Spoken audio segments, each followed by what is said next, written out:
Let's go back to the interview with Trevor Phillips on Sky, because, of course, we will probably see these Palestinian protests going on for many, many years if nothing changes, right? Do you think that the number one threat to a cohesive society actually now is the Muslim faith?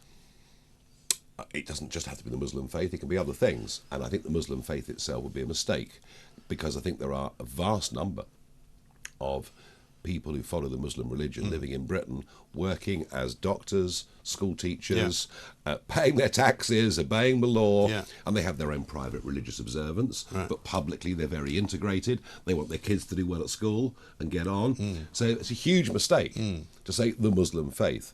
You know, as we all know, that faith has all sorts of different strands. And a lot depends on what country people come from. And a lot of the problems but here's the worry. In the Middle East is the Shias and the Sunnis, right? Absolutely. Yeah, always clashing repeatedly.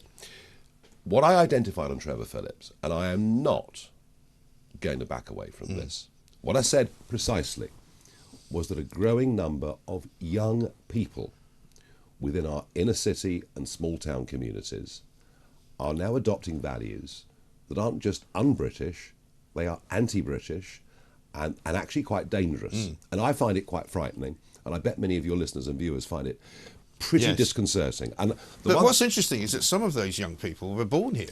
Well, you see, now we understand there's been radicalisation since October the 7th at Gaza, etc. We understand that. Another reason why we must stop the boats crossing the channel. Right. What I don't understand is why it's this younger cohort. What I understand even less is why nearly all of them were born in this country. I don't know the answers to this, but what I do know is there's a very real problem. And you know, when you see in that poll 23% of British 18 to 24-year-old Muslims support jihad, well, that's not particularly British value, is it? It really isn't. We've got a major problem here. So that's what I was doing. And of course, you know, I was being treated by most broadcast media yesterday, you know, as if I was Milosevic or some sort of war criminal. Unbelievable. Over daring to raise the issue. Well, let's have a look at what the BBC said. This is when they cut away from you. You probably got sick and tired of watching this, but I'm not. Let's have a look at when they cut away. He has said that this is now a matter of national security. Nigel Farage with his customary inflammatory language there at a Reform UK press conference. He declined to stand for a seat. A customary inflammatory so language. They cut me off. So they were covering the speech live. Right. And they obviously heard me saying that, and some producer went, get him off, get him off. And she, of course, without having time to think, shows her true colours. Yes. Her true colours of absolute prejudice and bias in every way. They cut me off. Without also knowing that you were quoting from Donald Tusk. I was making it very clear that, you know, this EU lovey, who I did battle with, this is becoming, I mean, all over Europe, they're now having a frank conversation about this. Only place we can't do it is here. Right. They're having a much more frank conversation about it, and they're actually electing people who are against the EU sort of will, if you like. And you see, if our electoral system was different, we'd be doing the same. We are very, very trapped by this first past the post system. It's difficult to change things. Much easier to change things in France, or in Italy or Germany or somewhere else. But yeah, so anyway, I obviously complained. Yes. I said this is monstrous. Yeah.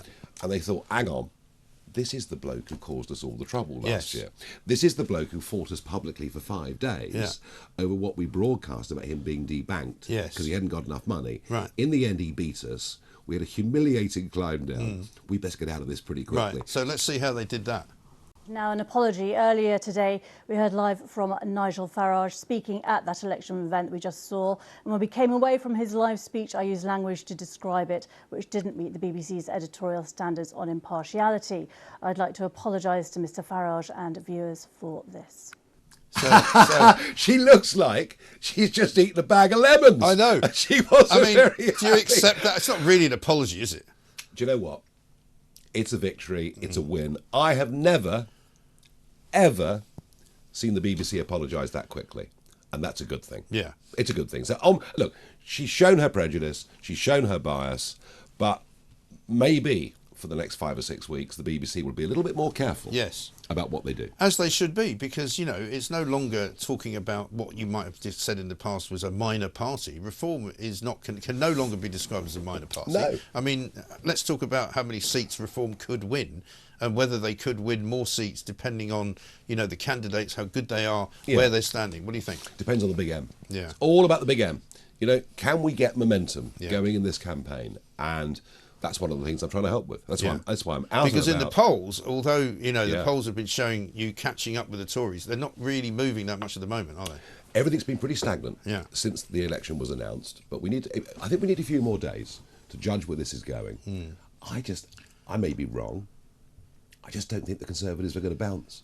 I just think they're their stuck heart's where not they in are. it, is it? No. I mean, Rishi Sunak doesn't look like a man that even wants to be Prime Minister. And cabinet ministers aren't out campaigning. And no, their heart, I think you're absolutely right, their heart's not in it.